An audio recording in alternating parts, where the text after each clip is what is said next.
I wanted to talk about a decision of the business litigation session here in Boston on a non-compete case. You know, people have employees regularly sign non-competes, non-solicitation agreements, and then they put them in the drawer, and 10 years later the employee's left and is competing and violating it, and the issue comes up, are they worth the paper they're written on? I represent that remark. That's So, you know, a lot of things happen. This is, I think, an illustrative story about a company trying to enforce a non-compete. So, here's the facts. Grace... You sound like Jack Webb, just the Jack facts, Webb, man. Just the facts, man. Grace Hunt, IT Solutions, LLC. Let's call it new Grace Hunt, because there was an old Grace Hunt. Had 3 employees, 2 of which signed non-competes and non-solicitation agreements. And they sold the company pursuant to an asset purchase agreement last fall to they bought the company from old Grace Hunt. Okay. And so the buyer, new Grace Hunt, told everybody their deals were changing. They were offered new employment arrangements and told that they'd have to sign new non-competes and non-solicitation agreements.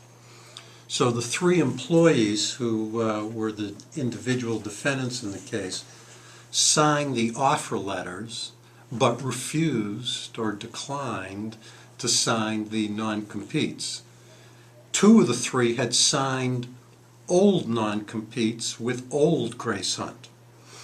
So before you know it, part of the change in the terms, according to the employees, were their guaranteed base salary was going down 20%. They'd have an opportunity to earn it back, assuming they had enough billable hours. They were in the software consulting business using Microsoft software.